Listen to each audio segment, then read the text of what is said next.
दूर दूर से जो लोग आते हैं अपने हिसाब से मन्नतें मानते हैं, जिसकी मन्नत पूरी होती है वो वहाँ पे ज़रूर आते हैं, और जिसकी नहीं भी पूरी होती वो दोबारा फिर यहाँ पे मन्नत मानने आते हैं। हम इसके बारे में थोड़ा सा जो हम इतिहास जानेंगे वो यहाँ के पुरोहित गोपाल दास जी से बात करते हैं। इसका इतिहास बहुत पुराना है, लेकिन मैं शॉर्ट आपको बताता हूँ कि ये चड्ढा बरादरी और आनंद परिवार से हुए थे। इनके पिताजी दयाराम थे और माता थी परमेश्वरी देवी। इन दोनों का ये लड़का 5 साल का जब हुआ तो ये जो तालाब आप देख रहे हैं इस पे माता कपड़े धोने आई, और बच्चे ने वहाँ जिद की कि मुझे खाने को चाहिए, और वो बहुत ज़िद्दी स्वभाव का था।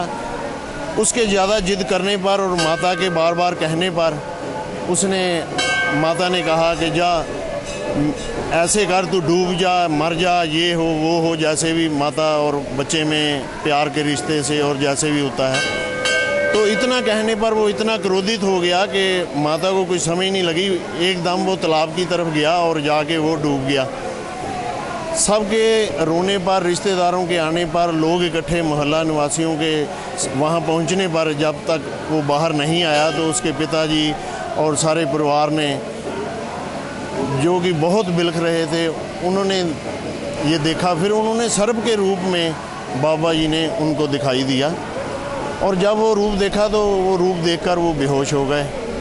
उसके बाद वो कहने लगा, हो ये तो मेरा ये रूप देखा। फिर उन्होंने एक बालक का, साधु का रूप वहाँ प्रकट किया, जिसमें उन्होंने भगवे कपड़े डाले हुए थे, हाथ में कमंडल और माला थी।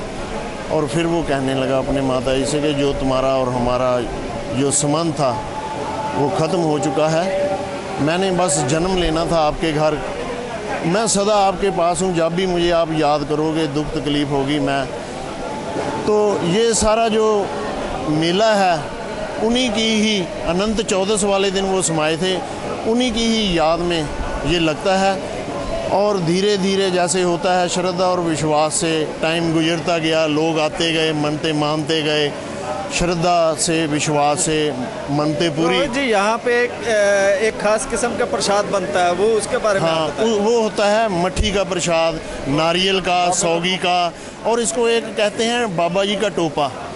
वो टोपा वो चढ़ाता है जो इनके परिवार से रिलेटेड है, और जो इसको एक बार यहाँ से श्रद्धा से एक बार यहाँ बोल जाता है कि मैं टोपा चढ़ाऊँगा, उसको चढ़ाना ही पड़ता है, चाहे उनके घर कोई मौत भी हो जाए या तब भी चढ़ाना पड़ता है। यहाँ अक्सर देखा गया कि बच्चों को लेकर खास तौर पे आते हैं, उसका क्या मंतव्य है? हाँ, उसका ये है कि जब किसी के औलाद नहीं होती, ये विश्वास है कि यहाँ पर अगर मन्नत मांगोगे तो वो श्रद्धा से और विश्वास से वो ज़रूर पूरी होगी। और ऐसा होता आया है और होता है अभी भी। देखो कितने लोग बाजों से, ढोल से यहाँ पर आते हैं और अपनी मन्नतें पूरी करते हैं। पुरोहित जी, आप बताएं कि आपके पीछे जो मंदिर है ये कितनी देर पुराना है और किसने बनाया, इसका क्या है? हाँ, पहले ये समाध हुआ करती थी, लेकिन ये मंदिर का जो शक्ल है, रूप है, ये 1902 में राय साहब भागमाल, कश्मीर के वज़ीर आज़म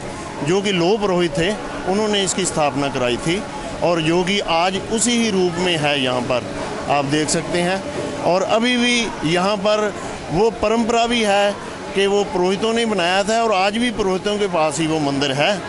आपने जैसे पुरोहित जी से सुना कि आस्था का कोई अंत नहीं होता है, आस्था की कोई लिमिट नहीं हो, ये एक देखने लायक, और हज़ारों की तादाद में यहाँ पे श्रद्धालु आते हैं और सोडल के मंदिर के दर्शन करते हैं। तो ये सब बात एक टिकी हुई है हर इंसान की आस्था के ऊपर, हर इंसान के विश्वास के ऊपर। मेरा नाम रजनी है, हम लोग इंग्लैंड से आए हैं। हमारे था कि हमारे यहाँ लड़का हो तो हम बाबा सोडल का माथा टिकाने यहाँ लेके आएंगे। तो यही है कि हमें आशीर्वाद चाहिए था बाबा सोडल जी का, तो हम इसीलिए माथा टिकाने के लिए यहाँ पे आए हैं। तो आपको कितना विश्वास है बाबा सोडल जी? हमें भी बाबा सोडल पर बहुत ज़्यादा विश्वास है। हमारे पीछे भी हमारे मम्मी डैडी सभी यही मानते हैं, हम लोग भी यहाँ पे मानते हैं बाबा सोडल जी को। तो हमारी सारी मनोकामनाएं यहाँ पर पूरी होती है, इसलिए हमने अपने बेटे को माथा टिकाने के लिए यहाँ पे लेके आए हैं।